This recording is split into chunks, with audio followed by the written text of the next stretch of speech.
ABC, it's Justin. Today I want to talk a little bit about and show you some of my Mello Music Group collection. Mello Music Group, they were founded in 2007 in Tucson, Arizona by Michael Toll. They're still centered there. Michael Toll was a radio DJ in college. After graduating college, he got into another field other than music for about a year. About a year in, he decided, I want to do something with music. So he quit and started a Mello Music Group label. They release what would be considered, what is intelligent hip-hop, conscious hip-hop in the boom bap vein. You can tell they really care about vinyl, like because of the quality of their pressings. And sometimes on their social media you'll see them, like on Instagram there'll be a picture of a test pressing they're listening to or whatever, and all the gear is like Macintosh, like this Mac Daddy setup. So they really care about vinyl. And you never get digital downloads with your vinyl, but that's alright. I mean, and like I say, the pressing quality is so good. Lows, mid, highs, all of it is just proper. So how I discovered Mello Music Group was a few years back. Myself and two friends were going to a concert at a venue called the Orange Peel in Asheville, North Carolina, to see a guy named Wax Taylor with band. Now, Wax Taylor is a DJ, turntablist, producer. He's going to be there that night with a full band. So we went to check it out. He had this guy opening for him. It was just a gentleman and his laptop, and his name was Larange. And despite it just being a dude and his laptop on stage with some projections, it was very enveloping and engrossing, engaging. And so I went out after his set to the merch booth to talk with him because it really struck me. With the intention of buying vinyl, but he had sold out, so I got a CD, and it was called The City Beneath the City. It was him and an MC by the name of Stik, Figa. Also on that was some verses by Rhapsody, who is a North Carolina MC. North Carolina is where I live. And actually Larange used to be from North Carolina. I think he's in Seattle or Nashville now. But that's how I found the Mello Music Group. So got home, put on the CD. I was like blown away. It's awesome. Saw the Mello Music Group logo on the back, decided to look it up, check it out, and started ordering vinyl from them. So I'm just going to start showing you my vinyl. There's quite a few to get through, so I'm not going to spend much time talking about each individual one. The first one is, it's a reissue of one of their earlier releases, Diamond District, featuring Oddisee. You'll see a couple more of his records lately. He's a really good MC. This one actually came with a 7-inch as well, which is in the other room. I don't have it, but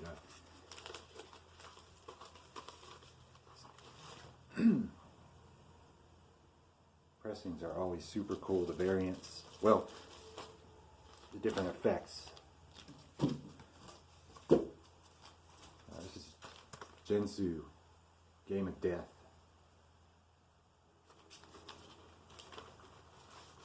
Really cool gold with Egyptian hieroglyphic art.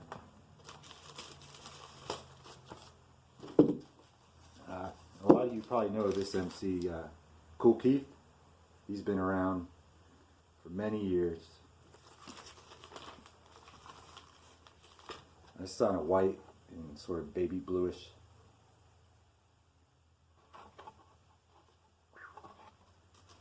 He's a lot of fun. He can be, he's just witty. And his bass hits are awesome. Next up is Lando Chill, The Boy Who Spoke to the Wind. This is one of the first vinyl albums I ever bought from them. And I like Lando Chill a lot. He's very much a poet. Look at that, it's beautiful. Very much a poet. So he was living in Tucson, and if I'm not mistaken, he is still in LA. He moved there. If you find his social media, like his Instagram, Lando Chill, dude writes some awesome poetry. He's an all-around creative guy. Very poetic. So, Boy Who Spoke to the Wind. favorite song on that one, Break Them Shackles. Make sure I'm saying that right. Yep, Break Them Shackles. There's a really awesome video for that one too. Next up, I think this is called From Mark Your Son. Let me double check. Yes, From Mark Your Son, kind of dedicated to his father. Lando was born in Chicago, so that's kind of where he came up.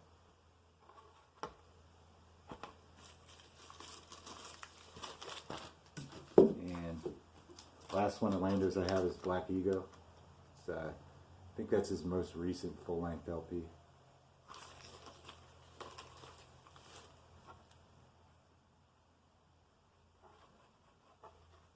Wow. Like I say, all these sound amazing. Really care about the pressings.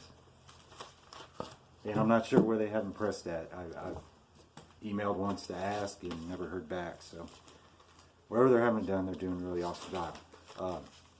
Jeremiah J. and L'Orange. It's L'Orange, Jeremiah J. The Night Took Us In Like Family. Great album. Beautiful gold, bronze, and coalish black.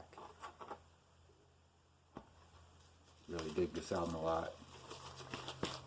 Now we're getting to another L'Orange and Jeremiah J. This isn't so much a sequel to that album, but it's kind of, that album was a springboard for this. This was the next one they collaborated on and released after that one. Complicate Your Life with Violence. This is really good. Look at that beautiful album artwork. And the record itself, stellar, beautiful pressing. And most of these are standard weight, you know, 150 gram, I believe. This is a L'Orange record, Orchid Days. Sorry about the glare there. Let me just take it out. I actually left a shrink wrap on that one by mistake.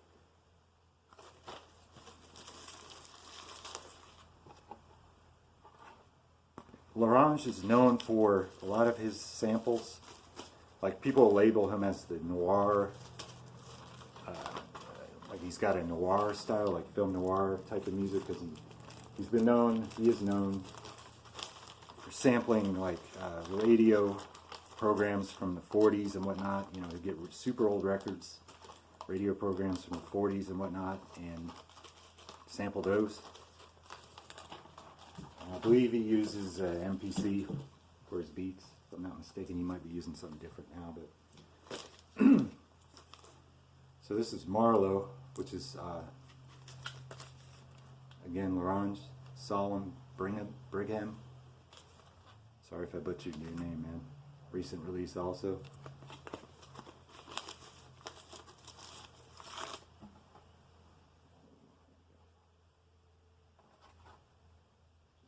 Beautiful. Keep saying beautiful, but it's true. The albums are a work of art. Another L'Orange, The Ordinary Man.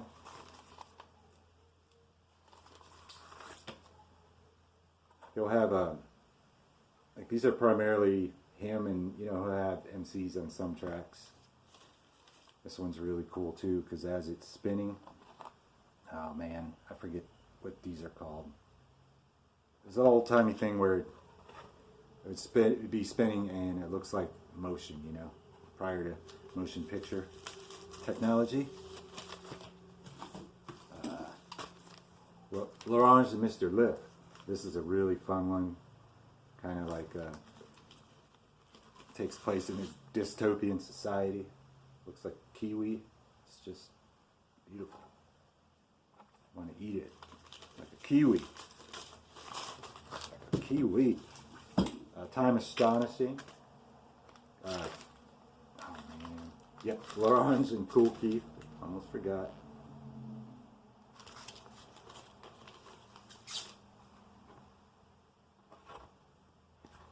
Kool Keith is.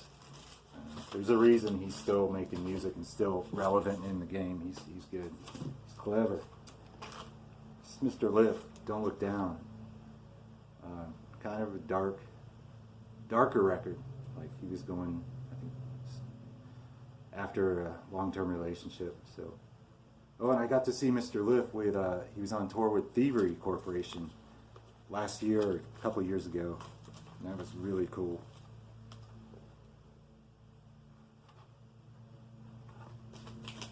Thievery Corporation's a great band to see live if you ever get the chance. They're really good.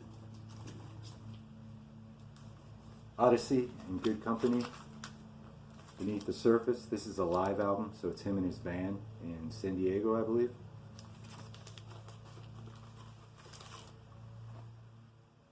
Oddisee, a very socially conscious MC.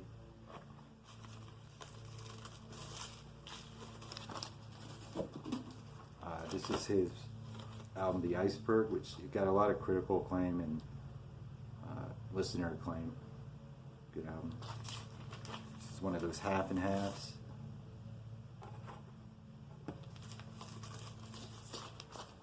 The Perceptionists.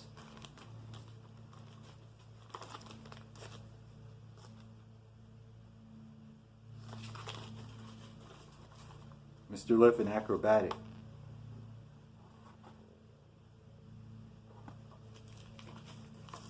They're a good duo. Good team.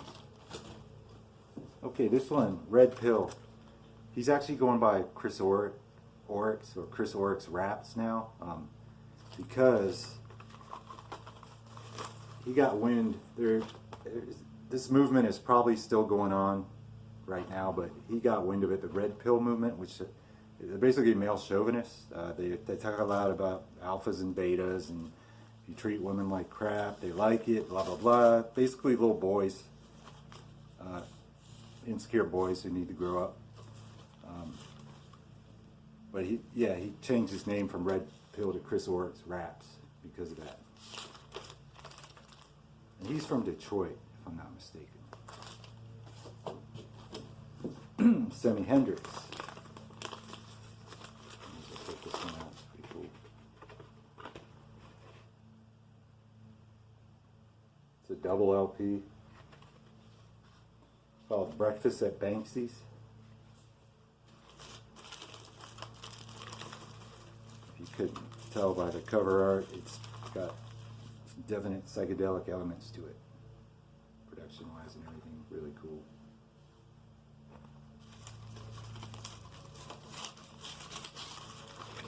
We're at 13 minutes. Not bad, not bad. Stik Figa.